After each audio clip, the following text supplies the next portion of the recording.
Hey, welcome to vlog number 3. Before we get started, I'd like to actually just say we've actually just finally got on Steam. The page is still hidden, so you won't be able to see it, but it's just good news, it's good progress, and hopefully we'll be on there giving out keys quite soon. So the Conquest battles happen in the south part of the map. Players will either join two factions and fight for control over a set of towns in the region. This is the southern frontier where this all takes place. And the rules of the game kind of change up, especially around the wanted system. If you kill someone from the enemy faction, you don't necessarily become wanted, but if you kill someone from the friendly faction, you do become wanted. When you kill the enemies, when you capture towns and stuff, you earn medals, and with those medals you can claim rewards. So let's go into the first faction, the Roy Flynn Company.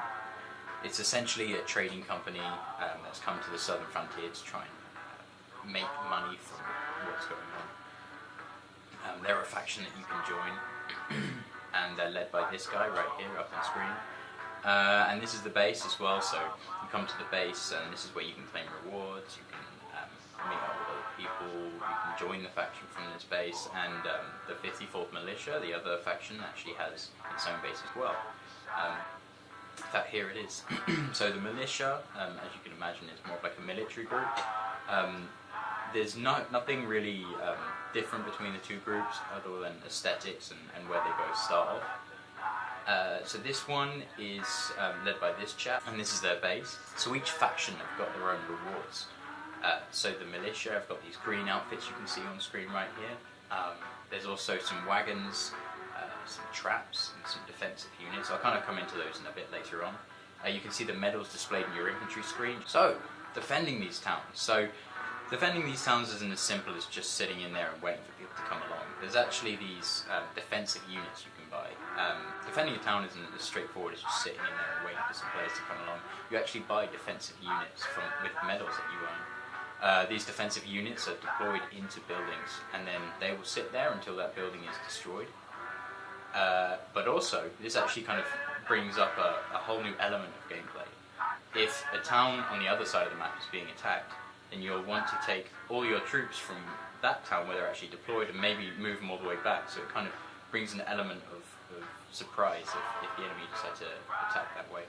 So on the screenshot next to that one, you can see there's a table in the middle of a saloon, and this table is the interactive object where players can deploy their troops into that town. And also the enemy team will be fighting for control of this room. So it really is kind of that main headquarters of each town. Each town is completely laid out differently, a different style. One might be a nice built-up town, and the other one could be a mining village. There's some traps you can lay down. Right now we currently have 2 of these. There's the dynamite trap, which kind of works like a landmine. You put it down, it buries itself into the ground, and if a wagon moves over it, then the wagon's wheel will blow off. And then there's also these wagon traps, so they're mainly for creating bottlenecks. So wagons. This is a big part of the game, something that I've been working on quite a lot. This is actually ties into my degree that I'm doing right now. You can basically customize these wagons completely.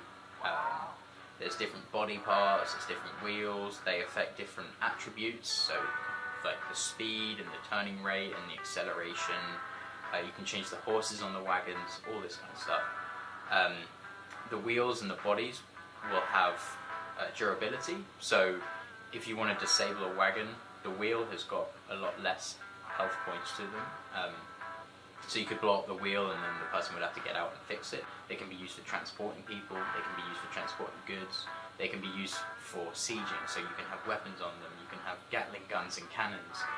They can also be used to capture buildings. Hope you guys have enjoyed listening about the Conquest feature in Western Province. If you want to follow us, you can get us on Twitter at WestPropGame. We're now on IndieDB at Western Province, but if you want to join our community, come join us on Discord. All the links are in the description below, with our Reddit and our YouTube channel as well. Cheers.